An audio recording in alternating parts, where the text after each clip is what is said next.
Hello students, myself Sarika Shokal, your biology educator from 100 Plus Academy. हम आप सबके लिए लेकर आए हैं वन शॉट वीडियो कोर्सेज जिसके अंदर हम लोग बेसिकली आपके सारे इम्पॉर्टेंट टॉपिक्स जो आपके अपकमिंग एग्जामिनेशन के लिए इम्पॉर्टेंट हैं वो हम कवर करेंगे। ठीक है, तो बेटा ये जो चैप्टर है the fundamental unit of life class 9th, ये चैप्टर आपकी पूरी बायोलॉजी का एक तरीके से बेस है। तो आप इस चैप्टर को काफ़ी ध्यान से सुनेंगे और नोट डाउन करेंगे जब भी मैं आपको बोलूँगी मार्क करो और लिखो। ठीक है, तो चलिए स्टार्ट करते हैं आज का chapter the fundamental unit of life.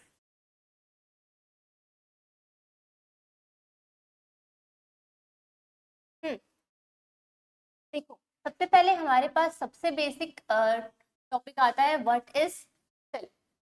तो what is cell, I think आप सबको पता होगा कि सेल क्या होता है। तो cell is the basic structural and functional unit of life. Cell is the basic structural and functional unit of life.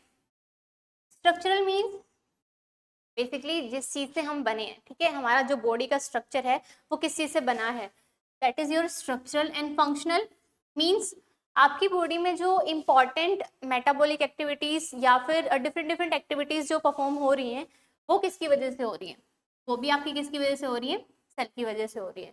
ठीक है, तो सेल हमारा क्या है, functional, functional plus structural unit of life, unit of life. See, अगर आपको किसी particular organism को लिविंग बोलना है तो उसमें आपके पास एटलीस्ट एक सेल तो होना ही चाहिए।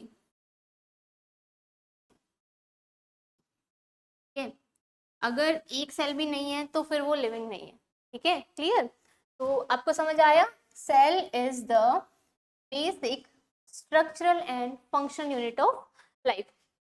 चलिए नेक्स्ट अब हम पढ़ेंगे सेल किसने डिस्कवर किया, कैसे डिस्कवर किया। ठीक है, तो आप सबको इसका भी पता होगा कि सबसे पहले जो हमारे पास साइंटिस्ट आए थे वो कौन थे, रॉबर्ट हुक। ठीक है, रॉबर्ट हुक ने क्या डिस्कवर किया था, डेड सेल। हाँ यस, डेड सेल। ठीक है, और उन्होंने क्या ऑब्जर्व किया था, देखो like this,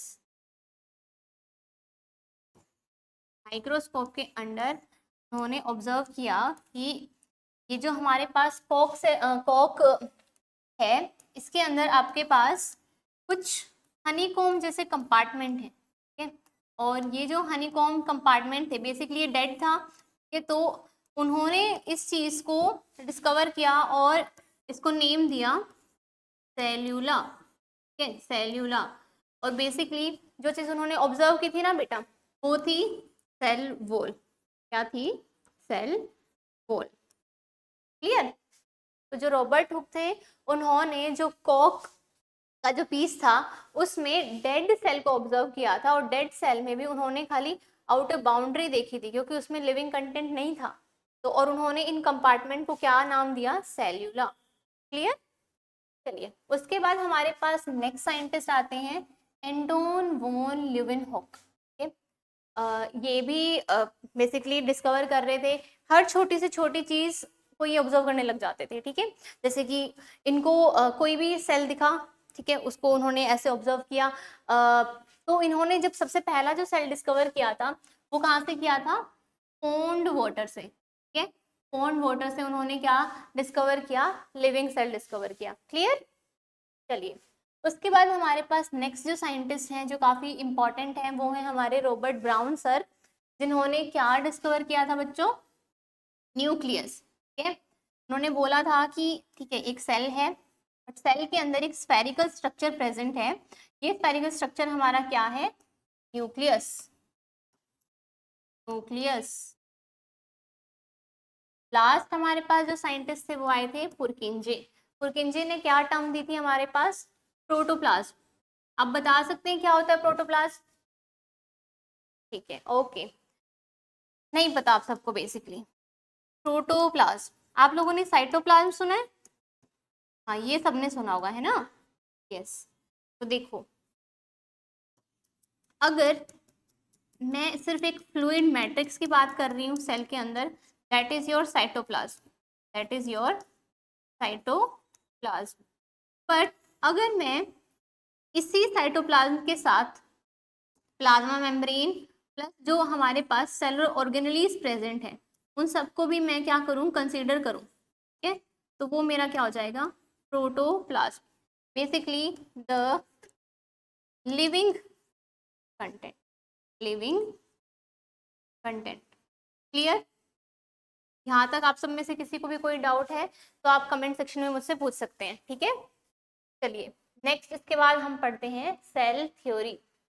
cell theory, cell discover हो गया तो अब उसके लिए साइंटिस्ट डिफरेंट डिफरेंट थ्योरी देने लगे थे। तो हमारे पास पहले दो साइंटिस्ट ने मिलके एक थ्योरी दी, ठीक है, उसके बाद उस थ्योरी को मॉडिफाई किया था किसने, एक तीसरे साइंटिस्ट ने। चलो देखो, सबसे पहले हमारे पास जो सेल थ्योरी दी थी वो कौन से दो साइंटिस्ट ने दी थी, एक थे हमारे शेल्डन और दूसरे थे हमारे श्वान।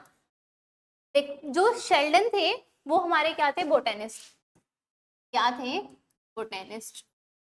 और जो श्वान थे ये हमारे क्या थे, जूलॉजिस्ट। तो बोटेनिस्ट हैं तो उन्होंने किसको स्टडी किया होगा, बेसिकली प्लांट्स को, और जो जूलॉजिस्ट थे उन्होंने एनिमल्स को। तो प्लांट्स को स्टडी करके शेल्डन ने क्या बोला कि जो प्लांट्स हैं वो सेल से बने हुए हैं, और स्वान ने एनिमल्स को स्टडी करके क्या बोला कि जो एनिमल्स हैं वो भी सेल से बने हैं।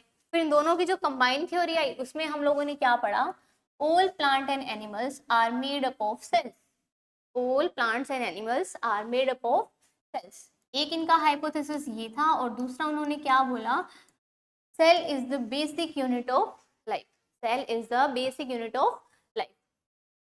ठीक, ये जो थ्योरी थी ये परफेक्ट थी, बट इसमें एक एक ड्रॉबैक थी बस। वो एक ड्रॉबैक क्या थी कि आपके पास एक सेल है, ठीक है, एक सेल है, तो उससे आपके पास नेक्स्ट जो सेल है वो कैसे आए होंगे, कि न्यू सेल्स कैसे बने होंगे, न्यू सेल्स।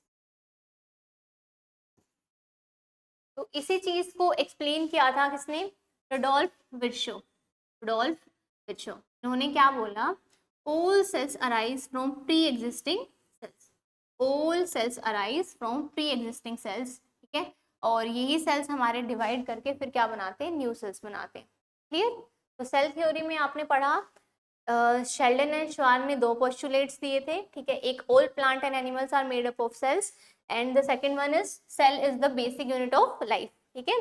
और उसके बाद हमारे पास जो थर्ड साइंटिस्ट थे रुडोल्फ विर्शो इन 1885, उन्होंने क्या किया, सेल थ्योरी को मॉडिफाई किया, और उन्होंने एक और हमारे पास पोस्टुलेट ऐड किया जिसमें उन्होंने क्या एक्सप्लेन किया, the all cells arise from pre existing cells, ठीक है। इन्होंने एक स्टेटमेंट भी दी थी, ओमिनिस सेलुला ए सेलुला, ठीक है, इनकी लैंग्वेज में इन्होंने ये ऐसे लिखा था, और जिसको हम आज इंटरप्रेट करके ऐसे पढ़ते हैं, all cells arise from pre existing cells. आपके पास एक एक्सेप्शन है, ये जो ऑर्गेनिजम्स हैं ये सेल थ्योरी को फॉलो नहीं करते हैं। क्यों नहीं करते हैं? यस, कि वायरस हमारे क्या हैं, नॉन लिविंग है in environment, in environment, they are living only if they are present in the host body, ठीक है। तो वायरसेस हमारे सेल थ्योरी को फॉलो नहीं करते हैं। चलिए नेक्स्ट देखते हैं, अब हमारे पास टाइप्स ऑफ सेल्स, ठीक है, बेसिकली टाइप्स ऑफ सेल्स। तो जो सेल्स हैं वो हमारे डिफरेंट डिफरेंट टाइप के होते हैं, और उनको क्लासीफाई करने के लिए हमारे पास डिफरेंट डिफरेंट बेसिस हैं। ये तो सबसे पहले हम लोग सेल्स को किसके बेसिस पे क्लासीफाई कर रहे हैं, on the basis of number. On the basis of number हमारे पास जो सेल हैं वो दो टाइप के होंगे, एक होंगे यूनिसेलुलर सेल्स और दूसरे होंगे multi cellular cells. Uni as the name suggest, single cell, single, ठीक है, सिंगल सेल, और multi cellular means more than one cell. Single cell में आपके पास एग्जाम्पल आता है अमीबा, बचपन से पढ़ते आ रहे हो, ठीक है। उसके अलावा आपके पास आता है एग्जाम्पल बैक्टीरिया, नेक्स्ट आपके पास एग्जाम्पल आता है यूग्लीना। और भी आपके पास यूनिसेलुलर ऑर्गेनिज्म के एग्जाम्पल्स हैं, ठीक है। आप एक और दो कोई भी यूनिसेलुलर सेल्स के एग्जाम्पल अपनी नोटबुक में नोट डाउन करेंगे। देन आपके पास आते हैं मल्टी सेलुलर सेल्स। कि मल्टी सेलुलर सेल्स मतलब जो ऑर्गेनिज्म है वो मोर देन वन सेल से बना है, ठीक है। तो हमारे पास फॉर एग्जाम्पल प्लांट्स, एनिमल्स और ह्यूमंस, ठीक है। हम भी क्या है, मल्टी सेलुलर ऑर्गेनिज्म है। तो ह्यूमंस, आपको समझ आया हम लोग सेल्स को on the basis of number कैसे डिवाइड करते हैं, यूनिसेलुलर एंड मल्टी सेलुलर, ठीक है। चलो उसके बाद हम एक और क्राइटेरिया देखेंगे सेल्स को डिवाइड करने के लिए, बेसिकली ऑन द बेसिस और on the basis of presence और absence of nucleus, basis of presence और एब्सेंस ऑफ न्यूक्लियस, ठीक है। तो जब भी हम न्यूक्लियस के बेसिस पे सेल्स को डिफरेंशिएट करते हैं तो हम बोलते हैं prokaryotic cells and eukaryotic cells. तो जो प्रोकैरियोटिक सेल्स होते हैं वो काफी प्रिमिटिव हैं और जो यूकैरियोटिक है वो एडवांस सेल्स हैं, न्यू सेल्स हैं, ट्रू सेल्स हैं। तो सबसे पहले हम जो हमारे पास कैरेक्टर देखेंगे जिसके बेसिस पे हम डिफरेंशिएट कर रहे हैं mainly, that is your nuclear body. जो प्रोकैरियोट्स हैं उसमें आपके पास कोई भी ट्रू न्यूक्लियस प्रेजेंट नहीं रहता है। If nucleus is not there then no membrane is there, no nuclear membrane is there, ठीक है। और यूकैरियोट्स में आपके पास ट्रू न्यूक्लियस प्रेजेंट रहता है, ठीक है, और साथ में ही आपकी न्यूक्लियर मेम्ब्रेन भी प्रेजेंट रहती है, ठीक है। देन आपके पास डिफरेंस आता है मेम्ब्रेन बाउंड ऑर्गेनली। तो जितनी भी मेम्ब्रेन बाउंड ऑर्गेनली हैं वो प्रोकैरियोट में एब्सेंट रहती हैं और यूकैरियोट में प्रेजेंट रहती हैं। ऑर्गेनली लाइक माइटोकॉन्ड्रिया है, माइटोकॉन्ड्रिया, गोल्जी बॉडीज है आपके पास, गोल्जी बॉडीज। देन आपके पास क्या है, क्लोरोप्लास्ट। और बताओ आप लोग नाम, क्लोरोप्लास्ट, ठीक है। और न्यूक्लियस भी आपकी एक सेल ऑर्गेनली है, न्यूक्लियस, क्लियर। नेक्स्ट आपके पास जो डिफरेंस आता है वो आता है रेस्पिरेटरी ऑर्गेनली।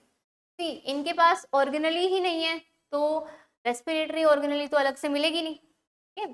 तो यहाँ पे हमारे पास रेस्पिरेटरी ऑर्गेनली की तरह कौन काम करेगा, प्लाज्मा मेम्ब्रेन, ठीक है। प्लाज्मा मेम्ब्रेन की ही कुछ मॉडिफिकेशन आपका किसकी तरह काम करेगी, एक रेस्पिरेटरी ऑर्गेनली की तरह। और यूकैरियोट में रेस्पिरेटरी ऑर्गेनली आपका कौन रहेगा, माइटोकॉन्ड्रिया, ठीक है। तो आप क्या बोलते हो, power house of the cell. Next आपके पास आता है cell wall. Cell wall generally सारे के सारे प्रोकैरियोट में प्रेजेंट रहती है बट सारे यूकैरियोट में नहीं होती है, ठीक है। मोस्टली जो आपके प्रोकैरियोट है वहाँ सेल वॉल प्रेजेंट रहेगी एक्सेप्ट वन, जो कि हम बाद में डिस्कस करेंगे। और यूकैरियोट में आपके पास जो सेल वॉल है वो कहाँ प्रेजेंट रहती है, प्लांट्स एंड फंगस, ठीक है। इनमें आपकी सेल वॉल प्रेजेंट रहेगी and animals lack cell wall, clear. Next जो आपके पास डिफरेंस आता है ribosomes. See ribosome cell organelle है but membrane bound cell organelle नहीं है, तो इसलिए हम यहाँ पे कंसिडर नहीं कर रहे थे मेम्ब्रेन बाउंड सेल ऑर्गेनली में। बट यस प्रोकैरियोट्स और यूकैरियोट्स दोनों में ही आपके क्या है, राइबोसोम्स प्रेजेंट है। प्रोकैरियोट में आपके 70s राइबोसोम्स रहेंगे और यूकैरियोट में आपके 80s राइबोसोम्स रहेंगे। इतना क्लियर। चलिए नेक्स्ट हमारे पास जो डिफरेंस आता है बेटा वो आता है फोटोसिंथेटिक अपरेटस। फोटोसिंथेटिक अपरेटस जिससे जो हमारे पास प्रोकैरियोट्स हैं वो फोटोसिंथेसिस प्रोसेस को कंप्लीट करते हैं, ठीक है। और ऐसे ही हमारे पास यूकैरियोट्स भी फोटोसिंथेसिस प्रोसेस करते हैं, ठीक है। तो जो हमारे पास प्रोकैरियोट्स हैं उनमें आपका स्ट्रक्चर रहता है क्रोमोफोर, क्रोमोफोर, ठीक है। ये पिगमेंट कैरी करता है और वो पिगमेंट किस में हेल्प करता है, हमारे फोटोसिंथेसिस, ठीक है।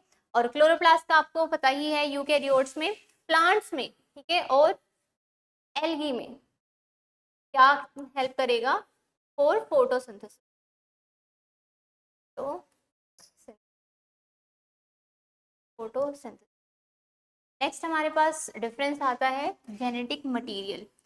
जेनेटिक मटेरियल प्रोकैरियोट्स और यूकैरियोट्स में जेनेटिक मटेरियल हमारा क्या रहता है, डीएनए रहता है। बट डिफरेंस क्या है, जो प्रोकैरियोट्स है वहाँ हमारे पास जो जेनेटिक मटेरियल है वो सर्कुलर है, डीएनए हमारा क्या है, सर्कुलर है। और जो यूकैरियोट्स हैं उनके अंदर आपके पास जो डीएनए है वो क्या है, लीनियर है। ठीक है, तो आपको प्रोकैरियोट और यूकैरियोटिक सेल्स में डिफरेंसेस समझ आए। चलिए ठीक है, अब नेक्स्ट पढ़ते हैं हम लोग एक डायग्राम की हेल्प से, सो दैट आपको जो डिफरेंस अभी टेबुलर फॉर्म में मेंशन थे वो आपको और क्लियर हो जाए। देखो यहाँ पे आपके पास न्यूक्लियस ये न्यूक्लियोलस है, ठीक है, उसके बाहर आपका क्या है, ये न्यूक्लियस है, और ये जो आउटर मेम्ब्रेन है ये आपकी क्या है, न्यूक्लियर मेम्ब्रेन है। ठीक है, आपके पास माइटोकॉन्ड्रिया प्रेजेंट है, आपके पास एंडोप्लाज्मिक रेटिकुलम प्रेजेंट है, आपके पास fluid matrix that is your cytoplasm है, क्लोरोप्लास्ट है ग्रीन कलर ऑर्गेनेली, राइबोसोम्स दोनों में प्रेजेंट रहेंगे, गोल्जी बॉडीज यूकैरियोट्स में रहेंगी, ठीक है, सेल मेम्ब्रेन दोनों में प्रेजेंट रहेंगी। क्लियर, यहाँ आपके पास सिर्फ क्या है, एक न्यूक्लियोइड है, सेल वॉल है, फ्लैजिलम है और प्रोटेक्टिव कैप्सूल। क्लियर, देखो कितना सिंपल हमारा प्रोकैरियोट है, कुछ है ही नहीं, पड़े कुछ है ही नहीं। चलिए नेक्स्ट हमारे पास आता है सेल शेप एंड साइज। देखो जितने भी हमारे पास जो सेल्स है ना, उनका जो फंक्शन है वो मेजरली उनकी शेप और उनके साइज को वेरी कराता है। मतलब एक सेल क्या शेप अटेन करने वाला है, क्या साइज होगा, वो किस चीज पे डिपेंड करेगा, वो क्या फंक्शन परफॉर्म करेगा। The cell size and the shape of the cells varies according to the function they perform. Clear, चलो देखो डिफरेंट डिफरेंट आपके पास सेल्स हैं, डिफरेंट डिफरेंट की शेप रहेगी। देखिए ये हमारे पास क्या है, हमारा सुंदर सा प्यारा सा रेड ब्लड सेल। ठीक है, ये हमारे क्या है, एपिथेलियल सेल्स। क्या है हमारे, एपिथेलियल सेल्स। ये स्फेरिकल शेप्ड सेल क्या है बच्चों, ये है एग सेल, एग सेल या ओवम। फिर हमारे पास क्या है, स्पर्म सेल, इसको हम बोलेंगे फीमेल गैमीट, फीमेल गैमीट। इसको हम बोलेंगे male gamete, male gamete, male gamete. Star shaped जो सेल है ये हमारा है न्यूरॉन या फिर नर्व सेल, नर्व सेल। ये हमारे पास क्या है, एक मसल फाइबर, मसल फाइबर के अंदर आपके क्या है, मसल सेल, मसल फाइबर, और उसके अंदर आपके पास छोटी छोटी क्या है। क्लियर, डिफरेंट डिफरेंट टाइप के आपके पास सेल की शेप है according to the function they perform. चलिए अब बात करते हैं size, different size of different cells. सबसे पहले हम पढ़ेंगे smallest organism, smallest living cell, smallest living. हाँ जी बताइए, स्मॉलेस्ट लिविंग सेल आपके पास क्या रहेगा, yes mycoplasma, very good, very very good, mycoplasma. उसके बाद आपके पास largest living cell, largest living cell क्या रहेगा आपके पास, ostrich egg, ostrich egg, yes. Next आपके पास आता है longest cell, longest cell. Longest cell कौन सा रहेगा बेटा, ये रहेगा आपका नर्व सेल, नर्व सेल। अभी आपने जो पीछे देखा था नर्व सेल। चलिए इसके साथ साथ ही हम ह्यूमन में भी देख लेते हैं। Human, in human body, human body में आपके पास largest cell and smallest cell, largest cell and smallest cell. Largest cell हमारे पास क्या रहेगा? एग सेल, अभी हमने जो पीछे देखा था एग सेल। और सिमिलरली हमारे पास स्मॉलेस्ट क्या रहेगा? Sperm cell, sperm cell. Clear? चलिए इसके बाद हम देखते हैं हमारे पास components of eukaryotic cell, components of eukaryotic cell. क्योंकि प्रोकैरियोट्स में आपके पास इतने ज्यादा कंपोनेंट नहीं है, वही कंपोनेंट आपके सारे किसमें है? यूकैरियोटिक सेल में। क्लियर? तो हमारे पास जो मेजरली यूकैरियोटिक सेल है उसमें मेन हमारे 3 कंपोनेंट है। एक हमारे पास है सेल मेम्ब्रेन, एक हमारे पास है न्यूक्लियस और एक हमारे पास है साइटोप्लाज्म। ठीक है? उसके अलावा आप थोड़ी सी जगह दे सकते हो सेल ऑर्गेनेलीज को, cell organelles and then your cell wall. Plasma membrane की बड़ी बहन सेल वॉल या सेल मेम्ब्रेन की बड़ी बहन। चलिए सबसे पहले अब आप देखो कि यूकैरियोट्स में ऐसी क्या स्पेसिफिसिटी है जो प्रोकैरियोट्स से उनको डिफरेंशिएट करती है। तो जो इंपॉर्टेंट चीज है वो है डिवीजन ऑफ लेबर। ठीक है? जो प्रोकैरियोटिक सेल हैं वो क्या करते हैं? डिवीजन ऑफ लेबर मींस एक सेल है, दूसरा सेल है, तीसरा सेल है, चौथा सेल है, या सेल ऑर्गेनली मानिए। ठीक है? एक सेल के अंदर तो कोई कंट्रोल करने का काम करेगा, ठीक है, कोई कुकिंग का काम करेगा, कोई मनी बनाने का काम करेगा। Money means currency, currency of cell that is ATP. ठीक है? और कोई क्या काम करेगा? चलो ट्रांसपोर्ट। तो बेसिकली एक सेल के अंदर जो डिफरेंट डिफरेंट सेल ऑर्गेनेलीज हैं ये आपका डिफरेंट डिफरेंट फंक्शन परफॉर्म करेंगे। क्लियर? तो डिवीजन ऑफ लेबर। दूसरा हमारे पास जो यूकैरियोटिक सेल है वो काफी ऑर्गेनाइज रहते हैं और they are membrane bound, membrane bound. चलो अब हम एक एक जो हमारे पास कंपोनेंट है उसको ब्रीफली डील करते हैं। ठीक है? सबसे पहले हमारे पास आती है प्लाज्मा मेम्ब्रेन। ठीक है? प्लाज्मा मेम्ब्रेन बड़ी इंपॉर्टेंट चीज है। क्यों? क्योंकि ये हमारी क्या है? सेल की बाउंड्री है। ठीक है? तो आप देख सकते हो ये जो हमारे पास जो प्लाज्मा मेम्ब्रेन का फेस है ये हमारा है साइटोप्लाज्मिक फेस। क्या है? Cytoplasmic face, cytoplasmic face. और ये हमारा जो प्लाज्मा मेम्ब्रेन का फेस है ये है extra cellular face, extra cellular face. बहुत ही सुंदर दिख रही है। तो देखो हम क्या पढ़ेंगे सबसे पहले? Composition of plasma membrane, composition of plasma membrane या सेल मेम्ब्रेन। मेनली हमारी जो प्लाज्मा मेम्ब्रेन है वो 3 कंपोनेंट से मिलके बनी है। कौन कौन से 3 कंपोनेंट है बेटा? सबसे पहले हमारे पास है लिपिड्स, लिपिड्स। देन आपके पास है प्रोटीन्स, क्या है? Proteins. Then you have carbohydrates, carbohydrates, carbohydrates. Lipids जो है ना वो हमारी मेन कंपोनेंट है प्लाज्मा मेम्ब्रेन का। क्या है? Main component.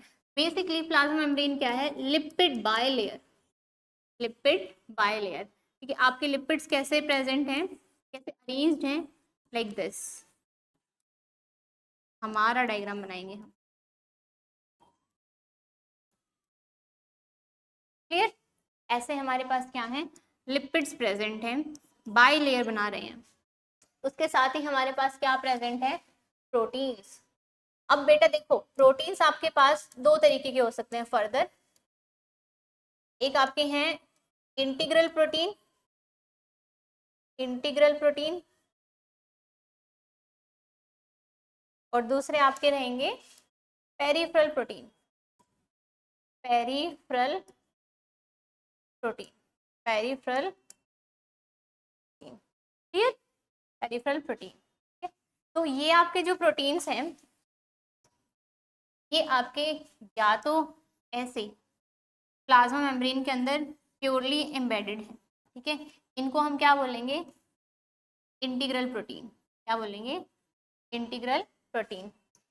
या फिर बेटा पॉसिबल है कि जो आपके प्रोटीन्स हैं वो या तो एक्स्ट्रा सेलुलर फेज की तरफ हो या तो साइटोप्लाज्मिक फेज की तरफ हो, तो इनको हम क्या बोलेंगे, peripheral proteins, clear, peripheral proteins. उसके बाद नेक्स्ट हमारे पास जो कंपोनेंट आता है प्लाज्मा मेम्ब्रेन का, वो हमारे पास आता है कार्बोहाइड्रेट। आपको एक चीज याद रखनी है, जो कार्बोहाइड्रेट्स हैं वो कभी भी फ्री फॉर्म में प्रेजेंट नहीं रहेंगे जैसे कि लिपिड और प्रोटीन्स है, ठीक है। तो जो आपके कार्बोहाइड्रेट्स हैं वो हमेशा बाउंड फॉर्म में प्रेजेंट रहेंगे, और अगर वो लिपिड्स के साथ बाउंडेड है तो उनको हम बोलेंगे ग्लाइकोलिपिड्स, ग्लाइकोलिपिड्स। और अगर वो प्रोटीन के साथ बाउंड फॉर्म में है तो उसको हम बोलेंगे ग्लाइकोप्रोटीन्स, ग्लाइकोप्रोटीन्स, क्लियर। ठीक, देखो यहाँ हमारे क्या है, पेरिफेरल प्रोटीन्स हैं, ये आपके क्या है, इंटीग्रल प्रोटीन है, इनको हम कैरियर प्रोटीन भी बोल सकते हैं, ठीक है, ट्रांसपोर्ट प्रोटीन भी बोल सकते हैं। ये आपकी क्या है, लिपिड बायलेयर है, और देखो ये आपकी क्या है, लिपिड्स के साथ शुगर अटैच, क्लियर, आपकी क्या है, शुगर अटैच है। आप इसको ऐसे भी दिखा सकते हो, और अगर हमारी प्रोटीन के साथ अटैच है तो इसको हम क्या बोलेंगे, ग्लाइकोप्रोटीन, और ये हमारी क्या रहेगी, ग्लाइकोलिपिड, क्लियर। चलिए उसके बाद देखते हैं ये जो आपका मॉडल है, ठीक है, जिसमें आपको क्या बोला गया, जो प्लाज्मा मेम्ब्रेन है, एक तो वो क्या है, selectively permeable membrane, selectively permeable membrane, permeable membrane. दूसरी इंपॉर्टेंट चीज क्या है, quasi fluid, quasi fluid in nature, quasi fluid in nature means ना तो हमारी प्लाज्मा मेम्ब्रेन सॉलिड है ना तो हमारी प्लाज्मा मेम्ब्रेन जेल, वो क्या है, एक फ्लूइड है, क्लियर। चलिए, और हमारे पास ये जो लिपिड बायलेयर जिसमें हमारे प्रोटीन्स क्या हैं, एम्बेडेड है, ये जो मॉडल दिया था ये हमारा किसने दिया था, सिंगर एंड निकोलसन ने, क्लियर। चलिए उसके बाद हम पढ़ते हैं फंक्शंस ऑफ प्लाज्मा मेम्ब्रेन। हाँ जी बताइए क्या क्या हमारे फंक्शंस रहेंगे प्लाज्मा मेम्ब्रेन के। यस, सबसे पहला हमारा फंक्शन रहेगा ट्रांसपोर्ट, बिल्कुल सिलेक्टिवली परमिएबल मेम्ब्रेन है तो कुछ सिलेक्टेड चीजों को ही क्या करेगी, अलाउ करेगी, परमिट करेगी, मेम्ब्रेन। तो हमारी जो प्लाज्मा मेम्ब्रेन है कुछ चीजों को अलाउ करेगी आने के लिए, कुछ चीजों को नहीं करेगी, क्लियर। देन आपके पास दूसरा जो फंक्शन आता है वो आता है कॉम्पोजिशन। बेटा देखो जो प्लाज्मा मेम्ब्रेन है ना ये कॉम्पोजिशन मेंटेन करती है सेल की, क्योंकि उसकी परमिशन के अगेंस्ट आपके सेल में कुछ आ नहीं सकता है। तो कौन डिसाइड कर रहा है कि सेल के अंदर क्या क्या प्रेजेंट रहेगा, प्लाज्मा मेम्ब्रेन, यस। तो नेक्स्ट हमारा फंक्शन क्या रहेगा, कॉम्पोजिशन। थर्ड हमारे पास जो फंक्शन है वो क्या रहेगा, सिक्रीशन, ठीक है। प्लाज्मा मेम्ब्रेन से कुछ वेसिकल्स ब्रेक ऑफ होती हैं और वो हमारा मटेरियल या तो सेल के बाहर और या तो सेल के अंदर, ठीक है। चलिए ये हमारे मेजर फंक्शन थे किसके, प्लाज्मा मेम्ब्रेन के।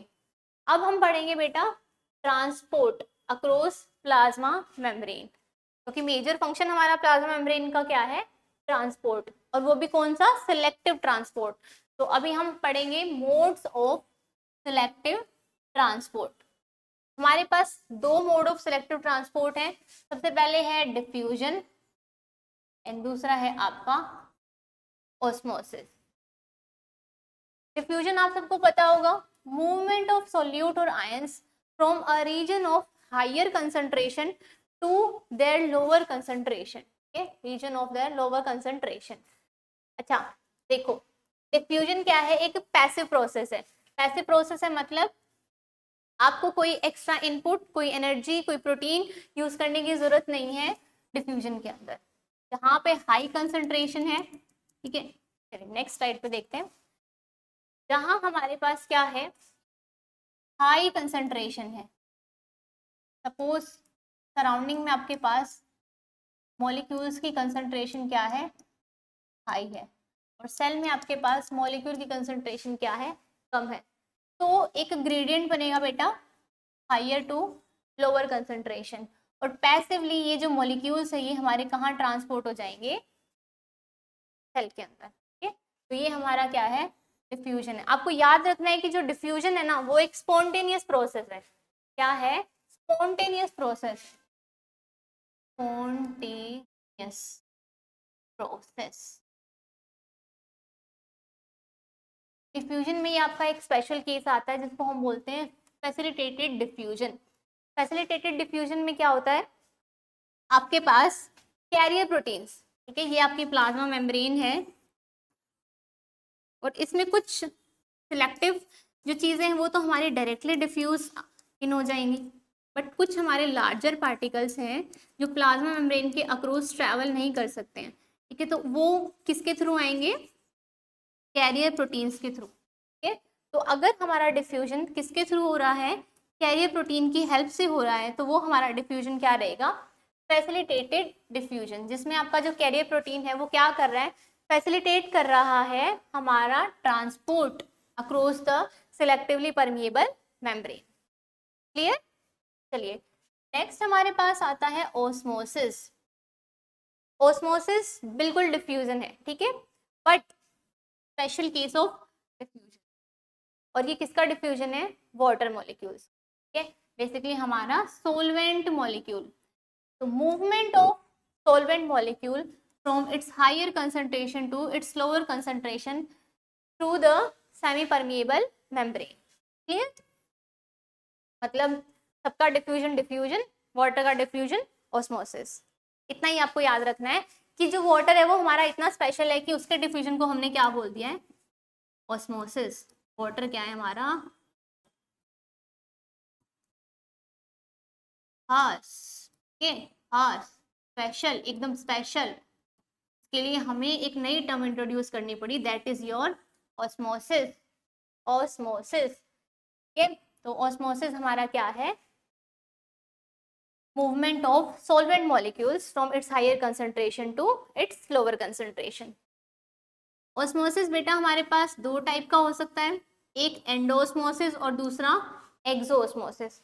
एंडोस्मोसिस मींस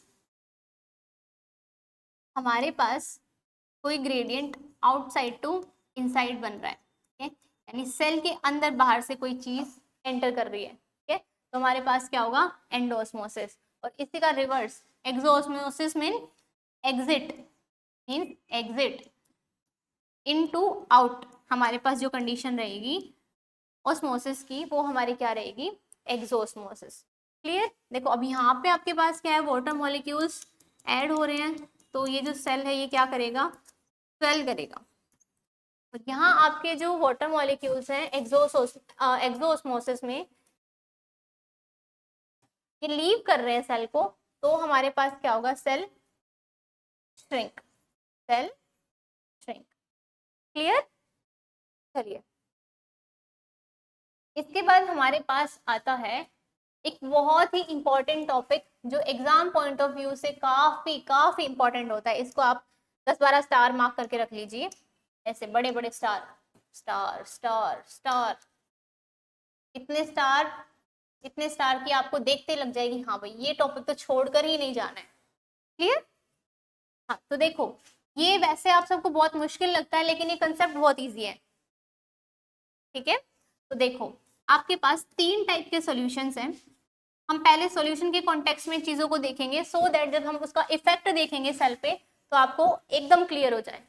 ठीक है, तो देखो हमारे पास हाइपरटोनिक, हाइपरटोनिक मतलब हाइपर मतलब ज्यादा, ठीक, हाइपर मीन्स मोर, अब मोर क्या होगा हमारा, मोर सोल्यूट, मोर सोल्यूट, सोल्यूट आपका क्या है, ज्यादा है, और सॉल्वेंट, सॉल्वेंट क्या है, कम है।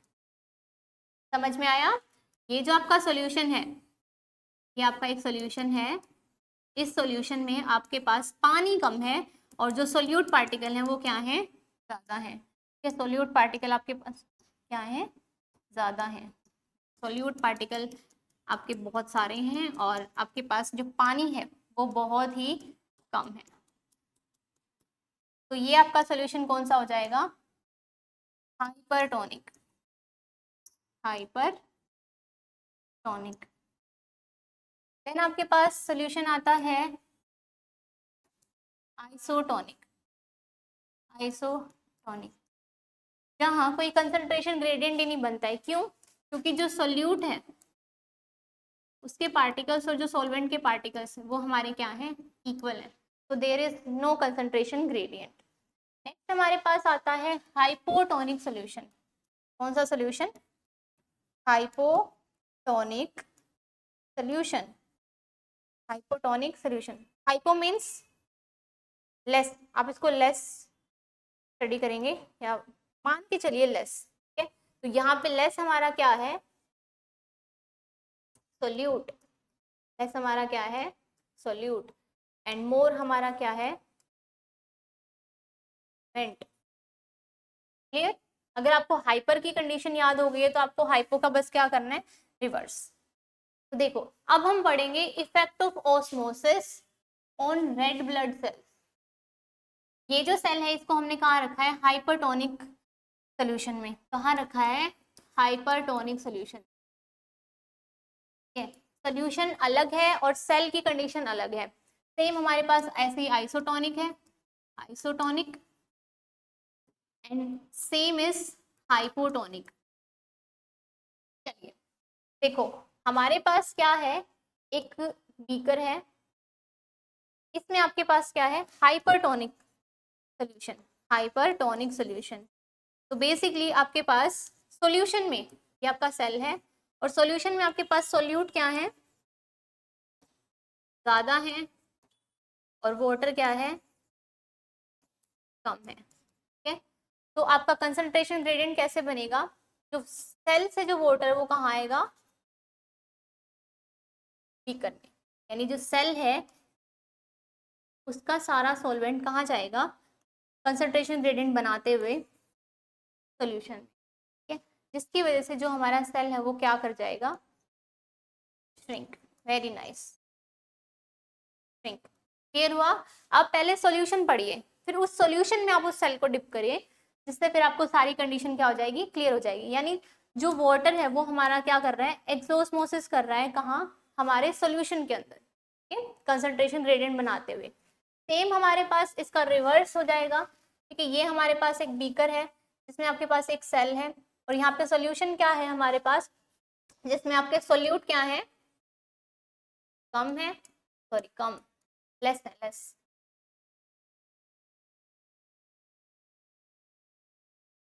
सोल्यूट लेस है एंड वाटर इज हाई। अब हमारे पास क्या होगा, यहाँ से हमारे पास कंसंट्रेशन ग्रेडियंट बनेगा और जो वाटर मॉलिक्यूल है वो कहाँ जाएंगे, सेल के अंदर। ठीक है, अब अगर हमारा वाटर मॉलिक्यूल सेल के अंदर जा रहे हैं तो इसका मतलब हमारा जो सेल है वो क्या करेगा, स्वेल करेगा। क्या करेगा, स्वेल। क्लियर? तो हाइपरटोनिक सॉल्यूशन में आपके पास क्या है, सोल्यूट ज्यादा है, वाटर कम है, इसीलिए आपका जो सेल का जो वाटर है वो कहाँ आएगा, सोल्यूशन में आएगा। हाइपोटोनिक में आपके पास रिवर्स कंडीशन है, सोल्यूट कंसंट्रेशन ऑलरेडी लेस है सोल्यूशन में और वाटर कंटेंट बहुत ज्यादा है, तो वाटर हमारा कंसंट्रेशन ग्रेडियंट बनाएगा और कहाँ जाएगा, सेल के अंदर, और जब वो सेल के अंदर जाएगा तो हमारा सेल क्या करेगा, स्वेल करेगा, मोटू हो जाएगा, और यहाँ पे हमारा पिचक जाएगा, सिकुड़ जाएगा एकदम। आइसोटोनिक में मैंने ऑलरेडी आपको बताया है कि वहाँ पे कोई कंसंट्रेशन ग्रेडियंट है नहीं एज सच, तो अगर कंसंट्रेशन ग्रेडियंट है नहीं तो आपका ऑस्मोसिस भी नहीं होगा, तो आपकी जो सेल की जो शेप है वो कैसी रहेगी, सेम रहेगी। क्लियर? तो बच्चों आज के लिए आपका टॉपिक हम यही एंड करते हैं। अगर आपको कोई भी डाउट है तो मेक श्योर कि आप मुझे कमेंट सेक्शन में बताएंगे, और नेक्स्ट आगे जितने भी टॉपिक हैं हम अगली वीडियो में कवर करेंगे, ठीक है। Okay students, all the very best, thank you so much.